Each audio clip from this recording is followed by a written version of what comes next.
Comment bien manger? C'est globalement la question qu'on se pose 3 fois par jour, 7 jours par semaine, 52 semaines par an. Et on est perdu. Parce que tout le monde a sa propre définition et même souvent son mot à dire. Bien manger pour sa santé, pour préserver son environnement, pour respecter une démarche éthique ou même encore pour le bien-être animal. Pas étonnant qu'on puisse être perdu au moment de faire ses courses. Nutstalk, c'est le podcast du collectif Inus We Trust qui accueille des agriculteurs, des éleveurs, des sportifs, des experts de la santé et des marques engagées afin de partager leurs meilleurs conseils sur l'alimentation et leur vision de ce qu'est le bien manger. Moi, c'est Mehdi. Chaque semaine, j'accueille mes invités pour vous proposer des discussions brutes et incisives autour des manières de produire, transformer, soigner ou consommer, nous permettant de vivre pleinement chaque instant. Et ce, le plus longtemps possible. Bonne écoute!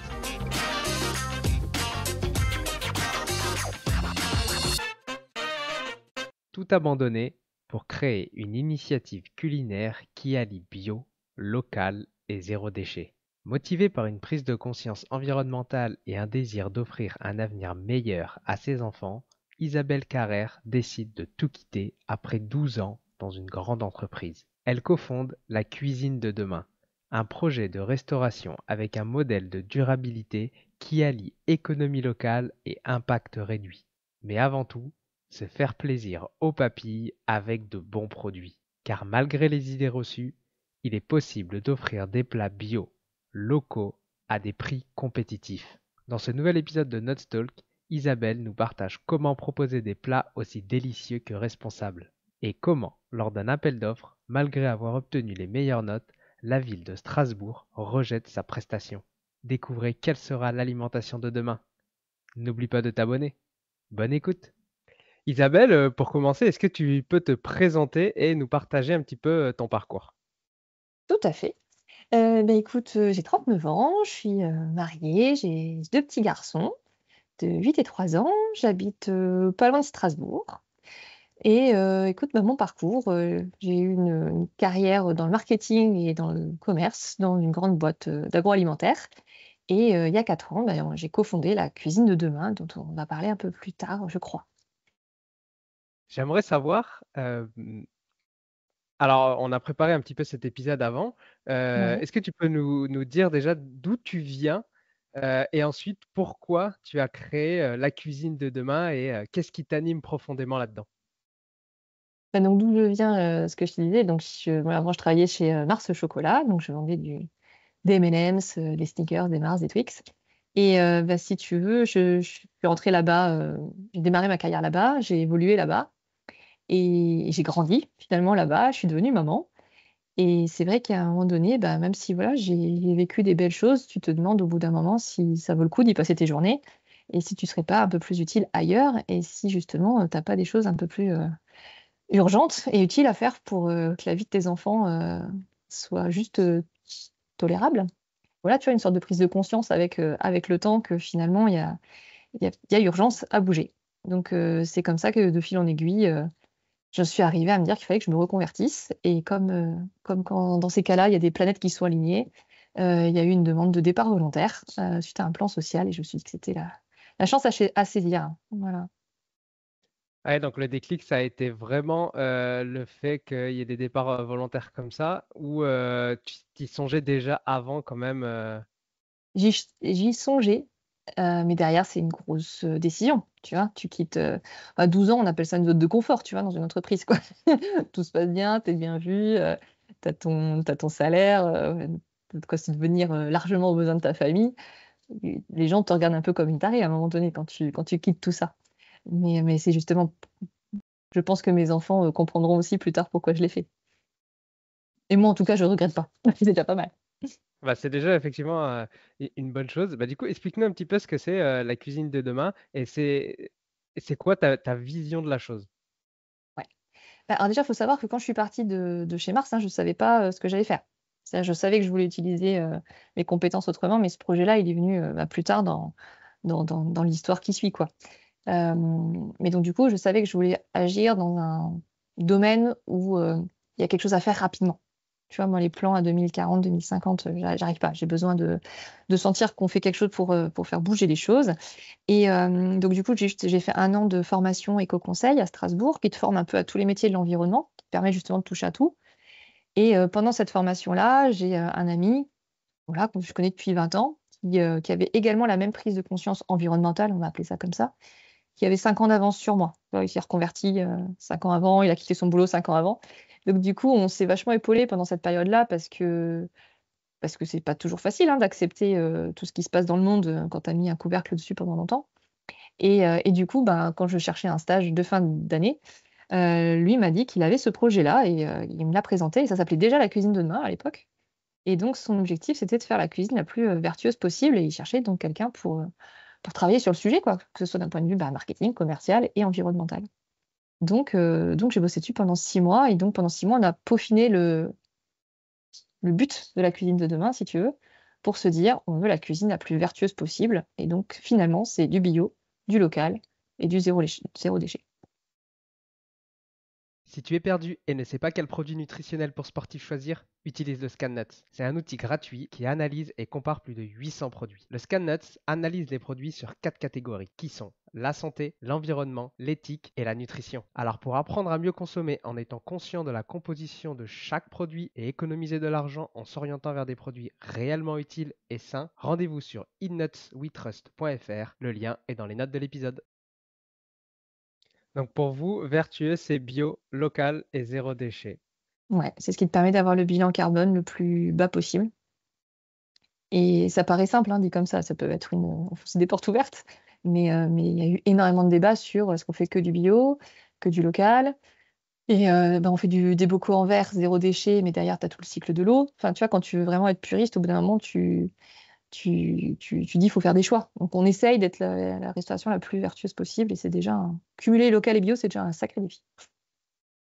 C'est super intéressant. Du coup, on va parler un petit peu de ces 3 thématiques. On va essayer Ouais. d'un petit peu de creuser, de savoir pourquoi, comment vous faites, les difficultés rencontrées et quels sont les bénéfices derrière tout ça. Donc pour commencer, pourquoi du coup vous avez privilégié les matières premières locales pour la cuisine de demain? Et pour limiter tout ce qui va être bilan carbone lié au transport. Voilà, on ne voulait pas du tout faire venir des ingrédients de l'autre bout de la France ou de la Terre, tout simplement. Et puis, il y avait aussi un vrai enjeu un peu pédagogique de prouver qu'on pouvait se nourrir vraiment de façon gourmande, équilibrée et accessoirement végétarienne, sans se priver. Tu vois, on avait vraiment envie de prouver que le plaisir qu'on connaît à manger pouvait être conjugué avec un respect de l'environnement. Tu as parlé de plaisir. C'est quoi pour toi le plaisir de manger? Ça passe par quoi? Par le goût, la quantité, la variété, le fait d'être rassasié, c'est déjà pas mal. La sauce. Comment est-ce que vous sélectionnez vos producteurs locaux? Est-ce que vous avez un cahier des charges précis ou strict à respecter? Non. Enfin, je veux dire, si, on s'assure qu'ils respectent eux-mêmes les règles de base, si tu veux. Mais non, non, en fait, ça bouge tout le temps. On a un cercle de base, si tu veux, c'est les premiers qu'on a rencontrés. Tu sais, au démarrage, j'ai fait le tour des maraîchers et tu arrives, c'est bonjour, on a un projet, comment ça marche? Eux-mêmes se mettent en position pour voir si c'est possible ou pas, parce que ça inclut beaucoup de logistique. Après, par exemple, sur l'Alsace, tu as énormément de maraîchage. Donc, à un moment donné, on en sélectionne quelques-uns, mais on peut pas, je dis n'importe quoi, on peut pas commander des carottes chez 25 fournisseurs. Ça n'a pas de sens, ni pour eux, ni pour nous. Mais Donc, par exemple, là concrètement, tu vois, s'il y a des personnes qui nous écoutent et qui sont intéressées peut-être pour lancer ce genre je ne vais pas dire de business, mais ce genre de projet, ouais. tu dis que tu vas voir les maraîchers, tu les cherches sur Internet et puis tu te rends à pied pour aller les rencontrer? Ouais.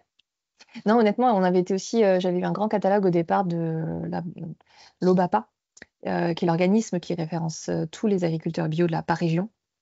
Donc, ça te permet déjà quand même d'avoir un bon annuaire, parce que globalement, souvent, les fournisseurs sont pas sur Internet. C'est quand même assez rare. Donc, ça te permet déjà de les contacter un peu.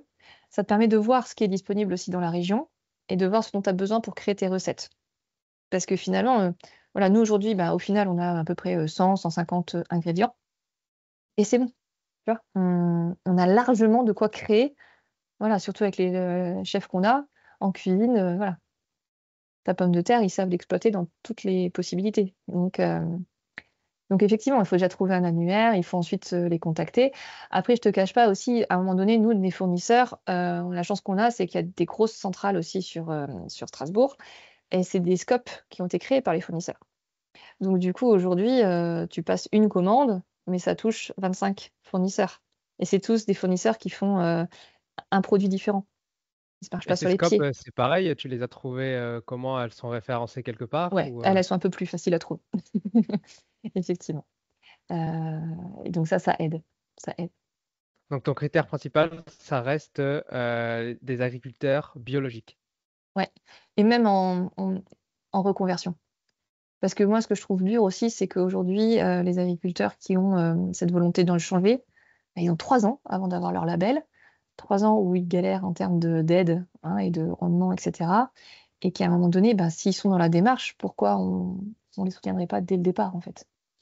Ouais, on en avait déjà parlé dans un autre épisode, effectivement, de cette transition où pour l'agriculteur, ça peut être un peu difficile parce que Bien forcément, il a sûr. une perte de rendement entre ce qu'il faisait avant et ce qu'il fait maintenant. Et donc, qui dit perte de rendement dit également perte de rentabilité, et cetera. Donc, pour lui, c'est effectivement le passage en bio peut être, une difficulté pour eux.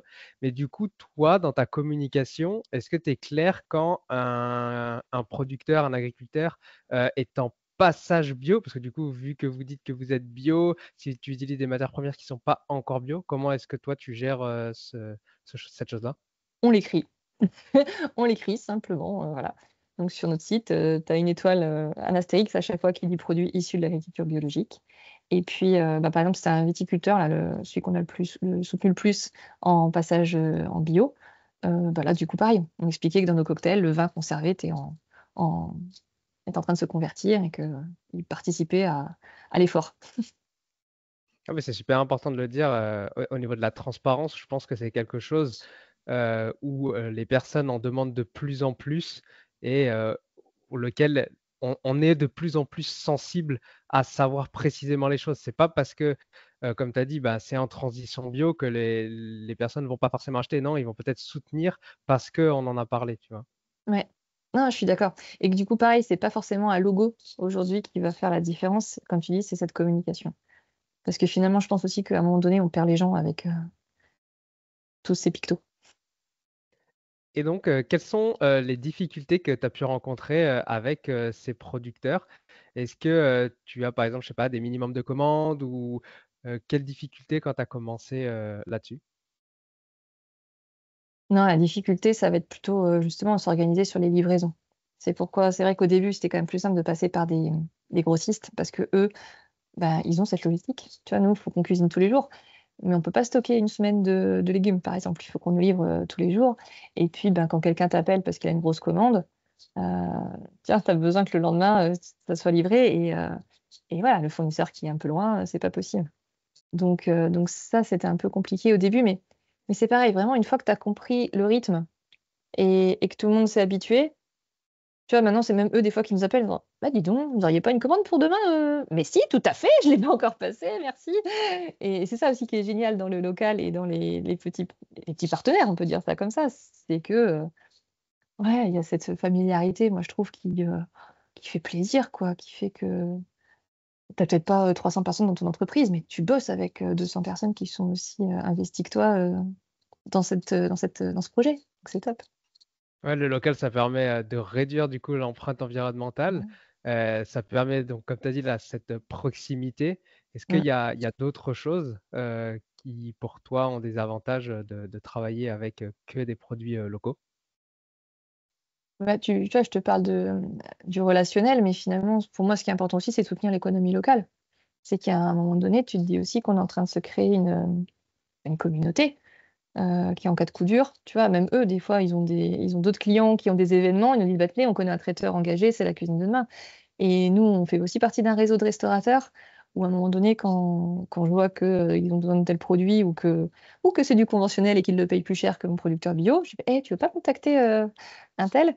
Et du coup, c'est ce maillon-là, en fait, qui est hyper intéressant. C'est que tu peux vraiment le faire grossir, en fait. Je sais plus si tu l'as dit au début, ça fait combien de temps que vous avez ouvert, la cuisine de demain? Alors, ça fait 3 ans qu'on est ouvert et 4 ans qu'on bosse dessus. OK. Est-ce L'année de que du battement, coup, c'était le confinement. ouais, une très bonne période. Est-ce que tu as vu une évolution, dans je vais dire un peu la mentalité des personnes sur, ces ingrédients locaux, exclusivement locaux? D'un point de vue de quoi? De nos clients, tu veux Oui, dire? de tes clients, ouais, ouais. Est-ce que tu as Hem, l'impression que les personnes sont un peu plus sensibles à cet argument-là ou pas encore, qu'il faut encore quand même travailler la chose?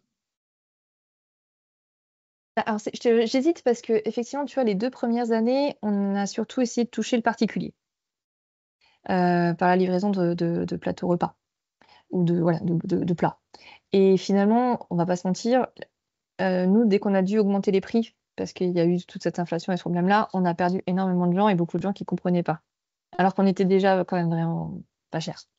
Mais tu sens bien qu'il y a l'envie d'agir et qu'il y a ce problème de budget, quoi, hein. Je peux comprendre, tu vois? Et aujourd'hui, par contre, on a une population beaucoup plus professionnelle. Donc c'est des personnes dans ces entreprises, par contre, qui, elles, sont clairement engagées, qui viennent nous chercher en nous disant: «Bah, j'ai un événement, 200 personnes, tac tac, ça vous dirait pas de proposer un devis?» Et tu rentres comme ça et une fois que tu es là, tu peux dire: «Et vous savez là, tout ce que vous mangez, c'est local, c'est bio, c'est zéro déchet et vous avez remarqué en plus c'est végétarien». Eh ouais! C'est plus comme ça en fait que, aujourd'hui je trouve qu'on arrive à faire prendre conscience aux gens, finalement il faut qu'ils l'expérimentent. Du coup, tu as parlé du prix. Est-ce que, quand on dit local plus bio, on est, forcément, plus cher, ou les personnes enfin, je pense qu'on a tendance à se dire que ça va être plus cher. Qu'est-ce que toi tu peux nous dire sur cette histoire de prix? Et ben que qu'il faut faire l'expérience définitivement et de plus en plus, c'est ce que je réponds parce qu'il y a tous ces on-dit, il y a tous les médias, il y a tout le bio-bashing. Et il y a tous ces intermédiaires aussi, hein, qui font leur beurre sur le bio, sur le local. Hem, Moi, je sais aujourd'hui qu'avec mes coûts matières, en bio et en local, que ce soit du végé, pas du végé et cetera, j'arrive à sortir mon plat du jour à 9,90 et à me faire la marge que se fait un restaurateur. Tu vois? Donc il y a un moment donné, si on se débrouille bien, on y arrive. Je te donne juste un exemple, par exemple, je pensais à ça aussi en préparant l'émission. Quand je vendais des M&M's, même aujourd'hui, si tu regardes en grande distri, bon, j'ai plus trop les prix, mais je crois qu'on est à peu près sur 10 € le kilo. Tu vas au cinéma, ça va être 10 € ton paquet de 200 grammes. Bah, en même temps, c'est le même M&M's qui est sorti de la même usine à Haguenau. Donc il faut aussi tout n'est pas de la responsabilité du produit final.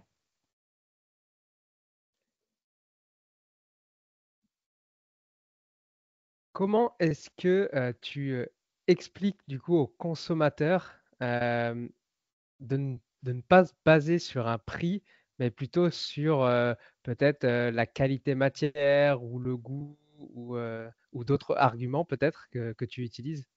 Ouais, bah, écoute, déjà, on s'est dit que c'était important de le dire, tu vois? Je pense qu'au début, on n'osait pas assez le mettre en avant, on n'avait pas l'impression que c'était si fou que ça, ce qu'on faisait, mais en fait, ben, bien sûr que si et surtout, par exemple, là, tu vois, nous, on est surtout sur une partie, traiteur, amuse-bouche, verrine et cetera. Bah, il y a un moment donné, on a mis le poids de ce qu'on propose.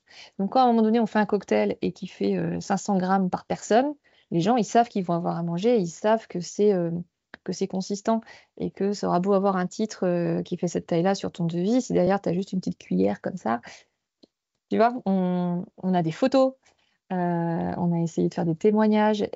Encore une fois, finalement, c'est le bouche à oreille, pardon, c'est l'expérience. Et il y a que comme ça, mais effectivement, il a bien fallu des premiers pour nous faire confiance et pour qu'on puisse, tester tout ça. Bah, c'est vrai que c'est difficile dans l'alimentation, dans l'alimentaire, dans tous ces business, où forcément ça passe par un test, par, goûter, Ouais, par l'expérience client. Le dire, c'est bien, le montrer, c'est mieux, mais le tester, c'est encore au-dessus, quoi. c'est ça. Donc ça aussi, à un moment donné, on l'a accepté et on a organisé ça. Une dégustation. Après, on a fait pas mal aussi de soutien. Tu vois, par exemple, ben, des fournisseurs qui faisaient une journée porte ouverte, ben, on a amené aussi nous des amuse-bouches qu'on faisait avec leurs produits. Du coup, pareil, ça te fait connaître et d'un seul coup, tu commences à recevoir des mails de: «Ah bah tiens, je vous ai vu à tel endroit. Ah tiens, un tel m'a parlé de vous. J'ai goûté à tel endroit». Et là, après, il faut tirer sur le fil, faut pas lâcher jusqu'à temps que ça que ça grossisse et que ça prenne. Et là, on est encore dans cette dynamique-là, donc il faut tenir, faut tenir. Du coup, maintenant, quand les clients t'appellent, c'est vraiment parce que tu as Mm. cette différenciation-là ou toi encore, tu essaies de sensibiliser tes clients à ça? Non, honnêtement, on vient nous chercher pour ça. On vient nous chercher pour les valeurs environnementales. Après, de notre côté, on a aussi, c'est vrai, on a travaillé aussi notre référencement sur Internet. Donc, à un moment donné, tu tapes traiteur aussi, traiteur Strasbourg, on sort dans les premiers avec marqué traiteur éco-responsable. Donc, à un moment donné, on le met en avant et on le met. D'ailleurs, on le justifie, si tu veux. Nos justifications, elles font aussi la différence. On dit pas juste on recycle. Enfin, tu vois. Donc, le cahier des charges qu'on a, il est tellement élevé que effectivement, une fois que la personne, de toute façon, elle le lit et elle fait une demande de devis, elle sait déjà, elle sait où elle va. On ne nous interroge pas pour faire un barbecue, ou j'en sais rien, tu vois, c'est quand même très ciblé sur ça. Est-ce que tu peux nous expliquer un petit peu ce que tu as fait en matière de SEO? Là, tu as parlé de SEO pour te démarquer. Concrètement, quelles choses tu as mis en place pour ben, te démarquer et attirer les bonnes personnes? Mais j'ai une collègue formidable chez Mars qui s'est reconvertie également dans le digital marketing et qui nous a fait un magnifique site internet en échange de bocaux. Donc non, effectivement, c'est pas moi en personne qui l'ai fait, mais je sais qu'elle nous a mis voilà, tout ce qu'il fallait en termes de balises, qu'on a recréé des catégories. Nous, on avait un site très basique avec notre carte. Donc elle nous a rajouté des pages pour expliquer nos valeurs, on a mis des photos, des demandes de devis, on a mis nos fournisseurs en avant, parce que pareil, les gens nous demandaient, comme tu disais tout à l'heure, tu vois, la transparence, mais donc on nous disait, bah, si on nous demande, on dira, mais c'est tellement plus facile de prendre la parole en premier. Donc voilà, nous a mis aussi en place tout un plan de communication sur Facebook. Elle nous a obligés à faire des posts réguliers. Donc tout ça fait juste que ben, tu sors la tête de l'eau et tu te fais, je suis là. Donc c'est du boulot, t'es pas toujours sûr que ça paye, mais je crois vraiment que ça nous a aidé au bout du bout. Je reviens un petit peu sur le bilan carbone. Mhm. Le local permet de réduire ça. Est-ce que vous faites d'autres choses? Là, tu as parlé de contenants du coup en bocaux. Donc, Mhm. au tout début de l'épisode, tu as dit zéro déchet. C'est quoi zéro déchet? Les bocaux, c'est quand même lourd. Alors, comment vous arrivez à vous en sortir? Est-ce que tu peux nous expliquer un peu tout ça? Mais on est musclé de ouf parce qu'on porte des kilos et des kilos de bocaux. Non, mais c'est vrai, c'est un vrai problème. C'est-à-dire que c'est tellement plus simple de livrer tes cartons entiers et puis tu dis aux gens, bah, jetez tout, que là, effectivement, bah, alors sur cette question-là du zéro déchet, c'est-à-dire qu'on livre les bocaux et puis on vient les rechercher, qu'ils sont consignés et qu'ils repartent. Donc, nous, on se fait double livraison quelque part. Mais ça passe, tu vois, on sait l'organiser. Mais le zéro déchet, c'est surtout finalement, ça va être, tu vois, on fait, je sais pas, les petits déjeuners. Donc, on a des grands percolateurs de café avec du café filtre. On a aucune dosette, on n'a pas de sucre en dosette, on a un sucrier. Enfin, on essaie de tout réfléchir pour que finalement, en fin de buffet, les gens puissent se dire, bah regardez, il n'y a que ça et ça, c'est du compost. Hop là, c'est pareil, c'est hyper puissant. J'ai pas mal de clients, moi, qui en fin de buffet, quand on leur montre le sac poubelle, ils le prennent en photo. Tu vois, pour nourrir le truc de dire, bah, vous avez vu, c'est possible. Donc on fait comme ça. Et puis un exemple aussi, justement, quand on a fait du traiteur, on est passé sur des verrines. Et puis on s'est dit, bah, on peut aussi passer sur des amuse-bouches. Et ça, c'est encore plus zéro déchet, tu vois. Ça arrive et hop, ça repart pas. Il n'y a pas de reste, il n'y a pas de vaisselle. Donc, ouais, on réfléchit tout le temps en permanence là-dessus. Et du coup, avec cette réflexion-là, le fait que tu fasses des allers-retours et compagnie, tu arrives quand même à être compétitif sur les prix par rapport à tes concurrents qui, eux, ne font pas du tout cette démarche locale, bio, zéro déchet, etc. Bah, on est un peu plus cher, effectivement, pour toutes ces raisons-là. Et puis aussi, une autre des raisons que je tiens aussi à souligner, c'est que toute l'équipe est salariée. Donc, à un moment donné, tous nos serveurs, les livreurs, on a salarié tout le monde. Donc, c'est aussi des coûts supplémentaires que si tu prends des livreurs sur une heure, tu vois, pour faire ces choses-là. Donc, ça aussi, on l'a expliqué. Et puis, ben, on essaye de lisser au maximum les coûts parce qu'on optimise les tournées. On a mis en place tout un plan logistique pour qu'on ne fasse pas que ça sur le chemin. Tu vois, qu'on essaie de livrer un revendeur de bocaux et puis il va rechercher un autre truc et puis on avance comme ça. Après, on sait Ah que oui, parce plus on fera. que... Pardon. Non, vas-y, je t'en prie. Non, non, c'est ça, c'est que plus il fera qu'il aura des raisons finalement de faire une tournée d'une heure, tu vois, que juste de faire l'aller-retour, bah là après c'est bon. Mais là, tu parles de tournée. Ouais, Du coup, il y a peut-être un truc que j'ai pas trop compris. Du coup, vous faites traiteur pour les événements et tout, et vous faites également d'autres bocaux pour des magasins ou ce genre de choses? ouais, c'est ça. Et on livre Ok. aussi des plateaux repas. Et nos plateaux repas, c'est aussi sous forme de bocaux. Ah Donc, tu oui, vois, tu ok, peux d'accord. très bien livrer une épicerie vrac de 20 bocaux froids qu'elle va vendre pendant la semaine. Après, tu livres un plateau repas dans la caisse, la thermobox qui reste 2 heures au chaud, donc il peut livrer qu'à 11 heures. Et puis ensuite, à 11h30, il va installer un buffet de 30 personnes pour 13 heures. Tu vois? Ouais. Du coup, bah là, tu t'en sors. Ta ressource que tu payes pendant 2 heures et qui est salariée, ben, et un travail rémunérant pendant 2 heures. Ouais, un sacré programme de gestion, en tout cas, Ouais. pour l'emploi du temps. Ouais. Moi, je le raconte comme ça, je me suis dit, on a quand même sacrément bossé pendant 3 heures. Quand on parle de traiteur et quand on parle d'alimentation, on parle souvent du gaspillage alimentaire. Est-ce que vous avez mis en place des choses concrètes qui vous permettent de minimiser le gaspillage alimentaire? Ouais, bah alors après nous, de toute façon, il y a déjà tout ce qui est le tri des biodéchets, mais ça, j'ai envie de dire, maintenant, c'est aussi la base. Donc, au pire du pire, on va dire, c'est ça. Mais non, non, vraiment, on a travaillé aussi nos menus. On a 3 menus types avec des grammages types. Et donc, on sait maintenant que ça correspond à la consommation de moyenne pour un type d'événement. On sait les recettes qui marchent moins bien, ce qui va se manger sans faim, et cetera. Après, on a mis en place tout un système de doggy bag, tu vois, sur les amuse-bouches et choses comme ça, on laisse sur place. Voilà. Et puis ensuite, ben, on a aussi tout un travail là depuis le début avec une association sur Strasbourg qui s'appelle Coup de bol, qui organise des maraudes toutes les semaines pour les personnes défavorisées. Donc, bah, pareil, quand on peut. Donc, on produit des repas pour eux. Et si on peut agrémenter avec bah, des choses qu'on a fait en plus, des prestations, bah, des fois ça s'annule ou ils baissent de 20 personnes. Voilà, on complète comme ça. Comment est-ce que tu gères la tension entre les ambitions écologiques et les attentes des clients en termes de variété de produits? Tu as dit que vous aviez 150 ingrédients, ce qui est déjà, je trouve, énorme. Ah, c'est beaucoup, hein. Mais par exemple, tu pas d'avocat, t'as pas de crevettes, parce que forcément c'est pas local. Heu, Peut-être que surtout dans l'événementiel où ce sont peut-être des amuse-bouches où les personnes, apprécient, Ouais. ces mets, comment toi tu arrives à gérer la chose par rapport à tes concurrents qui eux, proposent peut-être des prix moins chers et plus de «variété» entre guillemets? Bah, écoute, souvent on explique. On dit: «Bah oui, mais nous notre principe c'est de faire, que du local, donc vous vous doutez bien que l'avocat du Pérou, ça va pas le faire». Et les gens ils sont plutôt en mode: «Ah bah oui». Tu vois? Ils vont une fois que tu leur mets le doigt dessus, ils vont j'ai encore pas eu moi de clients qui disent: «Ah non mais par la porte ou par la fenêtre, si vous me mettez pas d'avocat, je pars». Tu vois? Il y a quand même pas ce genre de réaction.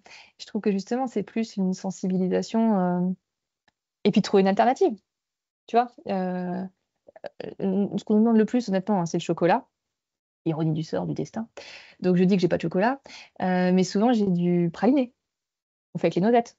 Donc je leur dis, je dis: «Bah tenez, par contre, on peut faire un brownie, version noisette». «Ah bah OK, hop, ça passe». Donc voilà, après, au début, on était quand même très, très, comment on dit? Ferme. Moi, au début, j'ai démarré en me disant qu'il faudrait même pas de sel, tu vois? J'en étais là. Je me suis dit: «Bon, à un moment donné, il faut arrêter, c'est pas le sel qui influence ton bilan carbone de l'alimentation». Et puis après, on allait déprimer, tous nos chefs de cuisine. Ils sont déjà quand même un peu cadrés. Et tu te dis, bah, pareil, je dis pas jamais, tu vois? Je te dis ça parce que je creuse l'histoire du chocolat. Il y a une structure là qu'on est en train de suivre qui s'appelle, Grain of Sales et qui va chercher du chocolat en bateau, à voile. Bon, bah, en vrai, leur bilan carbone, bon, une fois qu'il arrive en Bretagne, après il faut le rapatrier encore à Strasbourg, mais cette technique-là fait que son bilan carbone au chocolat, il est bon. Donc faut jamais dire jamais, c'est toute une histoire de calcul et de réflexion sur d'où vient ton produit et comment tu le fais venir à toi. Du coup, vous pourriez, potentiellement, heu, utiliser du chocolat, ou bah, des avocats si, l'empreinte environnementale, on va dire, elle est, amoindrie par le fait, du transport? Bah, ouais, je pense que ça serait une réflexion globale, mais je dis pas un non catégorique. Mais j'ai évolué là-dessus, hein, franchement. Et puis il faudra voir s'il y a une utilité. Tu vois, si un jour, bah, vraiment l'entreprise elle est en péril parce que finalement tout le monde nous demande du chocolat, qu'est-ce qui vaut mieux? Faire une entrave sur ça et continuer ton travail de transformer les mentalités et cetera pour ce truc-là ou tout foutre en l'air? Et ça, c'est aussi la grande question qu'il faut se poser, quoi. Est-ce qu'il vaut mieux que tout le monde devienne à l'extrême 10% vegan ou est-ce que tout le monde baisse un peu sa consommation de viande? Tu vois, t'entends souvent ce genre de comparatif. Bon, bah voilà, moi je sens aussi qu'avec l'expérience, je bascule de non, faut l'extrême à bref, peut-être un peu de tout, quoi. J'en profite pour parler d'un épisode de podcast. C'est le numéro 42 que j'ai enregistré avec Arlette Romer, la fondatrice des Jardins de Gaïa, qui est d'ailleurs aussi en Alsace et Ouais, qui ont testé là cet été de faire venir leur thé en voilier depuis la Chine parce que bah, ils ont pas ouais. mal d'importations. Et alors je sais pas où ça en est là. Je crois qu'il doit arriver en septembre ou octobre, peut-être mi-octobre.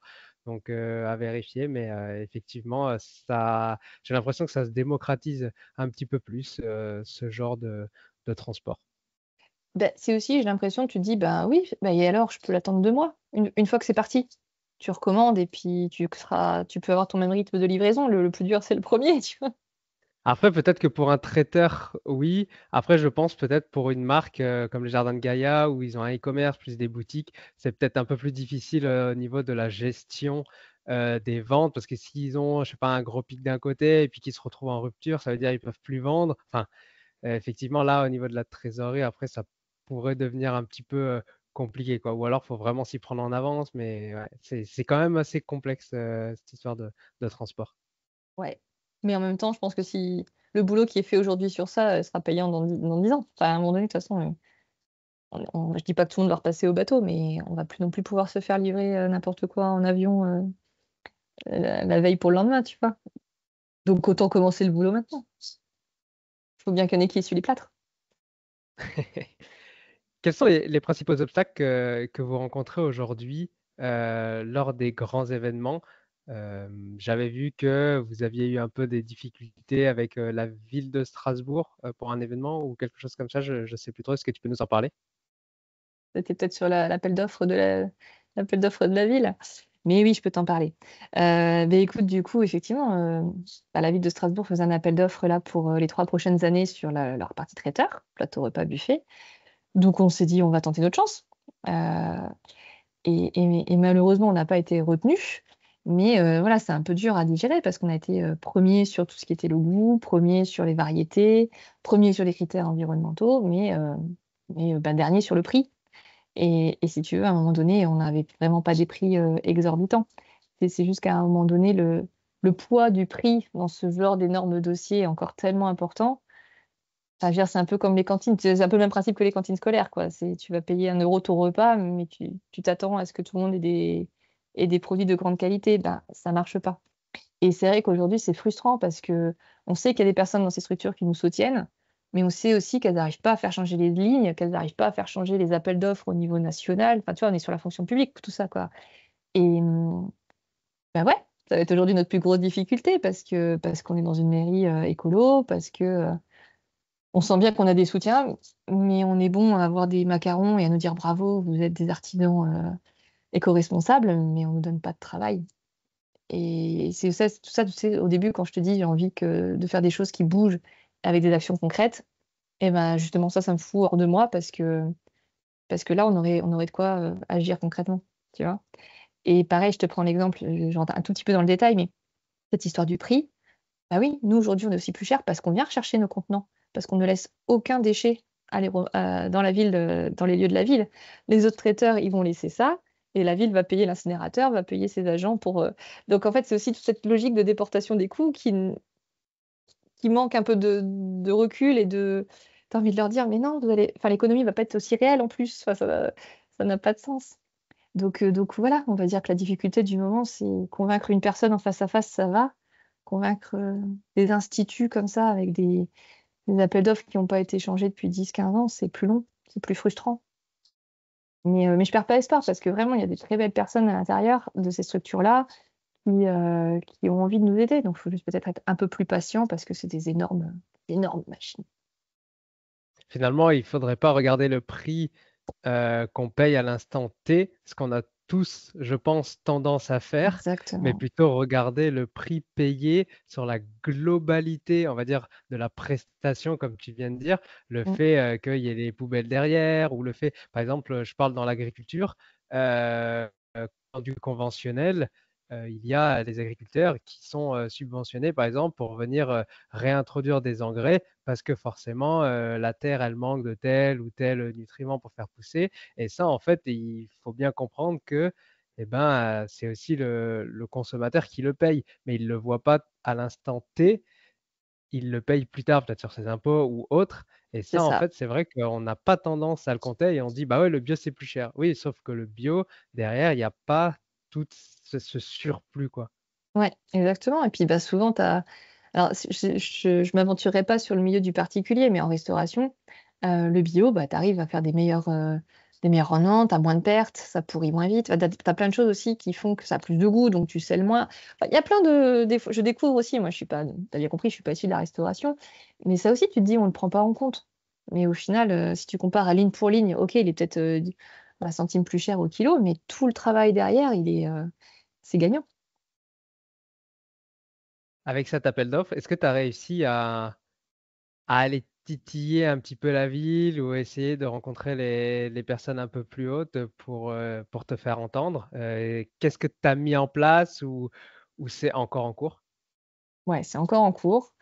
Après, le game, il est plié, hein, on va pas se mentir. Mais Pour cette fois, juste pour cette fois. exactement, exactement. Non, par contre, on va essayer vraiment de se faire accompagner et qu'ils nous expliquent aussi, tu vois, cette différence de prix. Dans les marchés publics, tu peux négocier aussi. Donc, ils nous donnent aussi la cible. Parce que de ce que je vois, moi, aujourd'hui, de toute façon, je ne comprends même pas qu'est-ce qu'on peut faire comme repas au prix où les personnes ont gagné, si tu veux. Tu vois? C'est-à-dire que si ça se trouve, c'est même pas finalement. Enfin, il faut qu'ils nous expliquent un peu plus, finalement, comment sont calculés tout ça. Ouais, normalement, ça devrait avancer. Alors, je te cache pas que c'est plutôt mon associé, là, mon ami de longue date, qui est plutôt fleur au fusil et qui va faire ce genre de combat. Moi, je reste plutôt avec mes fournisseurs à faire mes recettes et à avancer. Mais non, écoute, par contre, si, on nous répond, il faut quand même le dire aussi, hein, la ville de Strasbourg, par exemple, a fait un travail de fou sur le bio en scolarité, dans les cantines. Tu vois, je pense que c'est une des rares villes de France qui respecte les Galim, etc. Donc, je comprends aussi qu'ils peuvent pas être sur tous les fronts et qu'il y a des choses qui passent à l'as. Donc, on va l'année prochaine. On refera un podcast où je te dirais qu'on va travailler avec la ville. Avec grand plaisir. Euh, Au niveau de la diversité alimentaire, euh, comment est-ce que vous arrivez un peu à vous renouveler? Alors bon, avec Mm. 150 ingrédients, je pense qu'il y a de quoi faire, mais est-ce que tu peux nous expliquer un petit peu, parce qu'on pourrait se dire, ah ouais, mais dans ces cas-là, vu qu'il n'y a pas d'avocat, il n'y a pas de crevettes, il n'y a pas de chocolat, on mange toujours la même chose. Est-ce que tu peux nous expliquer comment vous faites de nouvelles recettes ou vous renouvelez cette diversité alimentaire? Ouais. Et ben écoute, au début, on a fait ça. On avait cette boulimie de recettes. Donc, on avait 3 plats par jour, tous les jours. Ben, c'était trop. On voulait vraiment montrer aux gens qu'on savait faire plein de choses. Et en fait, tu te rends compte que les gens étaient perdus. Et puis finalement, tu vois, une carte d'un restaurant, un restaurant que tu aimes bien, bah, tu y vas aussi parce que tu sais que tu vas retrouver certains types de plats. Ouais, une pizzeria, elle change pas ses recettes tous les jours, quoi. Donc, bah, nous, on a aussi plutôt pris ce parti-là, finalement, et on a des cartes saisonnières. Parce qu'à un moment donné, de toute façon, ça se tient, hein. Donc, on change nos recettes de bocaux tous les par saison. Donc, on a 4 cartes par an et on a des suggestions tous les mois, en plus, pour amener cette touche de nouveauté. Tu vois? Après, aujourd'hui, sur les cocktails, ben, on a aussi une base. On a une soixantaine d'amuse-bouches et de verrines en fonction des saisons. On a des menus types. Et puis après, on affine en fonction tu vois, des volontés de chacun, du vegan, du gluten, plutôt de la viande, pas de viande, etc. Mais c'est pareil, tu vois, aujourd'hui, sur les buffets, je me rends compte qu'il n'y a pas ce besoin de changement permanent. Si on reprend cet exemple d'avocat crevette, ça va plus être des personnes qui d'emblée te disent j'ai besoin d'un devis pour 100 personnes avec foie gras, crevettes, saumon. Enfin, tu sais, c'est un peu le cliché du cocktail. Bon, bah, c'est là que tu prends ton téléphone avant de faire un devis parce qu'il faut quand même que tu sentes si tu peux négocier ou pas ou si la personne est vraiment déterminée. Et franchement, je crois que j'ai même pas le souvenir où on m'a dit non. Enfin, on m'a bloqué parce que je proposais pas certains produits. finalement, cette saisonnalité, c'est aussi un moyen d'avoir un meilleur goût parce que forcément, Eh oui. plutôt que les fruits ou les légumes, ils aient poussé sous serre ou tu sais pas comment, ou Mm. là, c'est vraiment le fruit de la saison. Et finalement, je trouve que ça apporte un petit peu comment dire, ah, enfin la saison Ouais. des fraises, enfin 13, la saison, exactement. tu vois? Non, mais moi, je sais pas, Mais les oui, fraises, c'est cliché, mais c'est voilà, il y tellement a vrai. une saison. Ouais, mais c'est ça, en Eh fait. oui. Et plutôt que d'avoir des fraises en janvier qui ont vraiment pas de goût, bah voilà, on attend encore un petit peu plus et là, ah, on a vraiment le bon produit, quoi. Ouais. Ouais, je suis d'accord avec toi. Et donc du coup, nous, ça aussi, on le dit. Par contre, vraiment, tu vois, l'hiver, en Alsace, bah, à part des pommes et des poires, bah, tu pas grand-chose. Et là, faire 6 mois de tarte aux pommes et des crumbles aux pommes et des streusel aux pommes, tu sens aussi que les gens, ils en peuvent plus, tu vois? Donc nous, on a aussi, fait un peu marche arrière dans le sens où on fait des bocaux de fruits. Donc bah, l'été, on en profite et donc on fait des coulis, des smoothies, on met les mirabelles en bocaux. Donc des frais vraiment, voilà, c'est attention, attention, la blague, la cuisine de demain, c'est aussi la cuisine d'hier. Oui, c'est vrai. Non, mais c'est super intéressant ce que tu dis parce que, en fait, ça montre que vous vous êtes adapté. C'est pas parce que, il y a pas, de fraises en hiver qu'on peut pas avoir des fraises en hiver.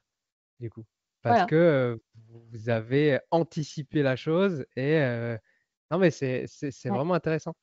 Et est-ce que par exemple, le surgelé, ça pourrait être quelque chose, heu, dans lesquels vous irez? Mais non, parce que ça Ah, demande beaucoup trop d'énergie, tu vois? Comparé à, bah, à faire des bocaux forcément où on peut les laisser à la cave ou.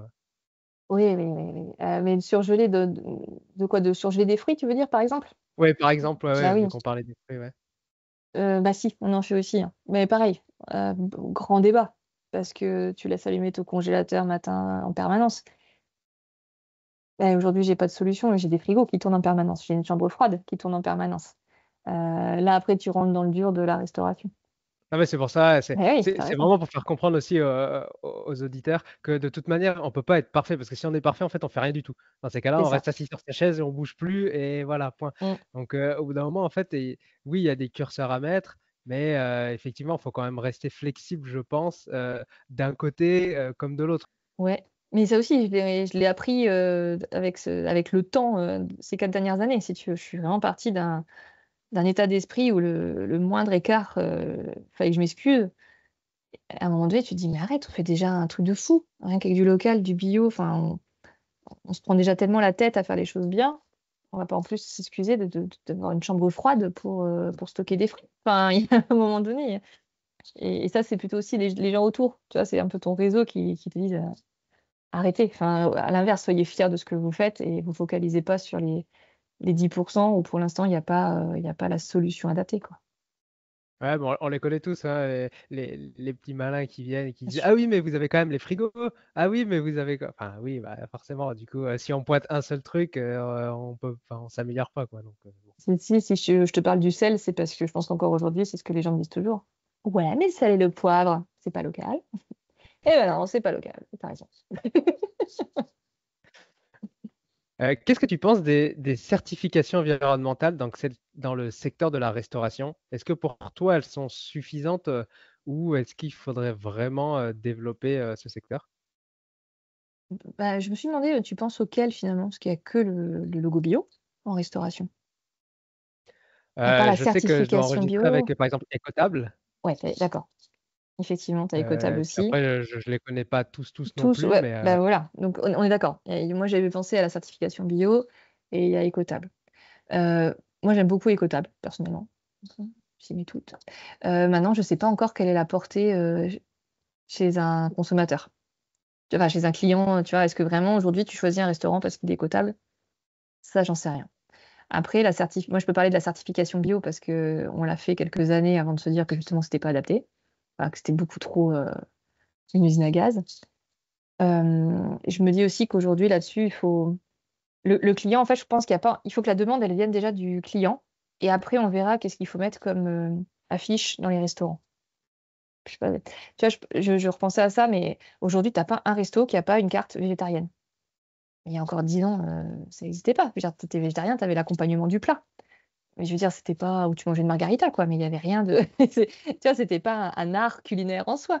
Là, je vois bien parce que je discute avec beaucoup de restaurateurs, ils me disent: «Les tables de groupe, tu as toujours un végé ou un vegan» et du coup, c'est le client qui a fait que les restaurants, maintenant, te proposent du végé. La question, c'est peut-être aujourd'hui, qu'est-ce qui fait que, comment on fait pour créer le même élan, pour pousser les restaurateurs à se bouger et à faire plus de bio, plus de local, plus de fait maison, et cetera? Ouais, moi je dirais c'est quand même sensibiliser les personnes, hein, sur que le fait que, bah, c'est, de toute façon le critère numéro un des personnes, c'est le goût Ouais, et je suis là-dessus d'accord. il y a vraiment pas photo. Un produit bio, alors peut-être pas forcément local, j'aime bien le local, mais il faut qu'il soit bio et si le local est pas bio, moi je suis un peu réticent, mais ça c'est moi, voilà donc voilà. Non, non, bah, c'est pour ça qu'on Mais a finalement pris les 2 nous, hein. On est d'accord. Vraiment ce critère du goût, on voit vraiment la différence entre, un produit vraiment conventionnel qui vient de on ne sait pas où et vraiment un produit, de meilleure qualité. Pour moi vraiment il y a pas photo, quoi. D'accord et derrière, en fait, il faut que c'est un tout. C'est-à-dire, je pense qu'il faut que les clients, les gens, les consommateurs, osent davantage le demander quand ils sont au resto et puis il faut que les restaurateurs, ils aient davantage accès à des prix, corrects et que ça s'organise aussi d'un point de vue grossiste, tu vois? Et en France, de base, tu fais un produit qui est regarde un produit de grande distribution, du moment qu'il est bio, il est plus cher. En Allemagne, un produit bio, c'est inconcevable que ça soit une justification de prix plus cher. Ça n'a aucun sens pour eux. Ça, je te reparle aussi de ça de mon expérience d'avant, tu vois? Un M&M's bio, on l'aurait vendu plus cher. En Allemagne, ils se dit: «Bah non, il y a aucune raison, les gens l'achèteront pas plus cher». Tu imagines la différence aussi d'état d'esprit? Enfin toutes les croyances qu'il va falloir qu'on pète en France sur le bio et sur le prix pour que les gens te disent, «Bah non, il y a pas de raison que je paye plus cher». Ah, c'est vrai que le prix, c'est vraiment, c'est peut-être le 2e critère, voire le critère aussi numéro un à côté, du goût, qui Bien est sûr. vraiment, très important. Forcément, les personnes, bah, je peux comprendre qu'il y en ait qui aient du mal, à se nourrir, avec, des produits de meilleure qualité. Maintenant, effectivement, bah, il y a des choix à faire. Des fois, on peut pas allier peut-être, le plaisir, entre guillemets, «tous les jours», quand je veux dire, vraiment le plaisir du plaisir, tu vois? Mais plutôt revenir à des plaisirs plus simples avec des produits bruts et peut-être les travailler soi-même. Le plaisir sera là, Effectivement. mais oui, on prendra l plus de temps à préparer plutôt que je veux dire d'avoir un truc, ultra rapide, on ouvre, on mange, on se fait plaisir, tu vois? Il y a c'est un choix, je pense. Et après là, on va rentrer encore dans un autre sujet qui est, comme tu dis, j'ouvre, je fais cuire, je me fais plaisir, mais est-ce que vraiment je me nourris? Tu vois? C'est qu'on est aussi arrivé dans cette période où tu consommes de la nourriture comme tu consommes des habits ou un autre plaisir, alors que tu as aussi juste des besoins physiques, hein, pour que ton corps, il fonctionne bien. Et je pense qu'effectivement, toute cette nourriture rapide, bien que très efficace, très, elle rend service et je j'en consomme personnellement. Voilà, c'est comme tu dis, c'est un équilibre, c'est un tout. Et si les gens pouvaient revenir à un peu plus de produits bruts pour reprendre le plaisir de cuisiner, et peut-être d'aller même, chez le producteur du coin parce qu'ils ont jamais osé s'arrêter à sa ferme. Bah, voilà, c'est des petites choses qui petit à petit, font changer les choses. Ouais, pour a avec ces produits transformés, pour avoir discuté avec, Anthony Fardet, par exemple, qui parle, beaucoup de l'ultra transformation des produits. Mmh. C'est vrai que je pense que les consommateurs, ils ont peur de ne plus avoir assez à manger en achetant des produits, peut-être un peu plus chers, mais du coup en quantité un peu moindre. Sauf que c'est vrai qu'avec cette quantité un peu moindre, mais meilleure qualité et brute, et ben, en fait, on est plus facilement rassasié que, un produit ultra transformé qui est raffiné et qui, ne comme tu l'as dit juste avant, ne nourrit pas et rassasie pas. Mais effectivement, mentalement, c'est difficile de se dire: «Je vais réduire», en fait, on va avoir peur d'avoir encore faim alors qu'en fait, pas du tout, quoi. Mais c'est Ça, c'est la psychologiquement, puissance ça du va être marketing, compliqué. Mehdi, hein. Ouais, Je non, suis mais en je rédemption, je suis en rédemption. la Oui, oui. cuisine de demain, est-ce que c'est un concept que tu souhaites développer un peu dans toute la France ou, pour le moment, tu veux essayer quand même de conquérir, l'Alsace? Ouais, si on peut déjà, conquérir l'Alsace, c'est bien. Mais ouais, je trouve que ça serait chouette de voir des cuisines de demain, éclore un peu partout, en France, ne serait-ce que par, comment dire? Tout ce qu'on peut faire. tu vois, une cuisine de demain en Bretagne, dans le sud-ouest, tu vois, je prends tous les extrêmes, t'as plein de recettes différentes, tu vois. T'as 150 ingrédients, peut-être plus, peut-être moins, mais il n'y en a peut-être aucun en commun avec l'Alsace. Donc tu recrées comme ça ouais, t'as une créativité comme ça qui apparaît, qui est top. Après, tu vois, je me dis, ça, c'était un des projets, un des rêves qu'on avait au début. Et puis, je me dis, bah, c'est un peu pareil, quoi. Est-ce qu'il vaut mieux faire si je pouvais choisir demain, est-ce que je préfère faire des cuisines de demain un peu partout qui vont être à 90% au top, mais qui vont avoir une petite échelle humaine? Ou est-ce que finalement, je garde mon échelle à Strasbourg, mais par contre, j'essaye d'impacter tout le reste, de montrer à des restaurateurs comment eux aussi peuvent utiliser mes fournisseurs, comment j'aide les fournisseurs à se développer, comment tu fais de la pédagogie auprès des écoles, je sais pas, des étudiants, des machins, pour que derrière la ville, là du coup, elle ait plutôt envie de bosser avec toi qu'avec un autre traiteur parce qu'elle-même aura eu entendu parler de toi. Et je me dis, bah ouais, peut-être qu'il vaut mieux. Tu vois, je te dis ça parce qu'il y a un restaurant d'un autre ami, et ben il fait 10 fois plus de chiffre d'affaires que moi. Bah, si lui, il utilisait 10% de bio, il aurait le même impact que moi aujourd'hui qui suis à 100%. Donc tu es là, tu fais bah ouais, peut-être que finalement, il faut choisir ses combats et que si tu veux vraiment faire bouger les lignes, il faut choisir aussi les gros mastodontes. Et du coup, bah, ça me fait penser, si tu pouvais changer du coup une seule chose dans ce secteur-là, dans le secteur de la restauration, ce serait quoi, toi? D'un point de vue des cuisines, tu veux dire? Enfin, des personnes qui ont des restaurants? De, de ton point de vue, s'il y a une seule chose à laquelle tu pouvais vraiment avoir un impact fort que tu aimerais vraiment changer, ce serait quoi? Est-ce que c'est juste cet aspect bio? Est-ce que ça va plus loin?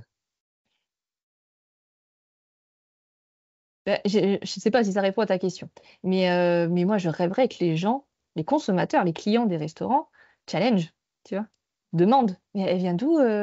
Et là, du coup, c'est les patates, c'est local, je suppose. Enfin, tu vois, qu'il y ait une sorte comme ça de votre tarte aux pommes, et que les restaurateurs soient un peu confrontés à ça, comme l'exemple du végétarien. Je reviens là-dessus, mais je trouve ça tellement génial comme histoire au final, tu vois, que ça a émergé.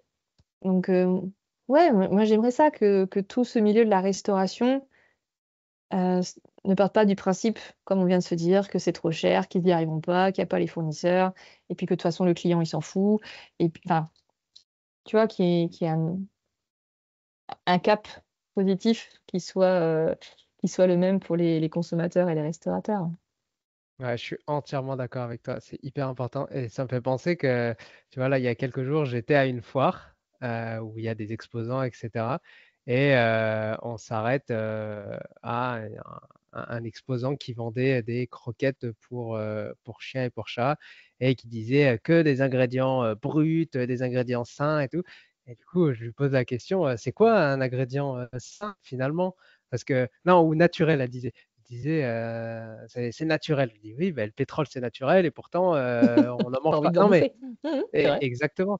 Et elle avait du mal à expliquer la chose. Et après je lui demande d'où viennent les ingrédients, etc. Ah mais les ingrédients ils sont bruts, ils sont bons. Et en fait c'est vrai que on manque encore vraiment beaucoup de cette sensibilisation là.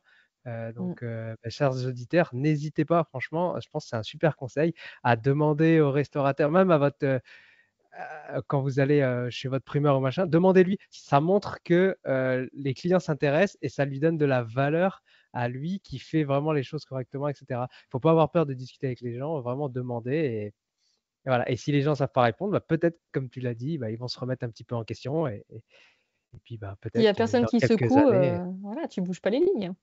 Mm. On arrive à la fin de l'épisode. Il y a encore deux questions que j'aimerais te poser. C'est pour toi, c'est quoi bien manger?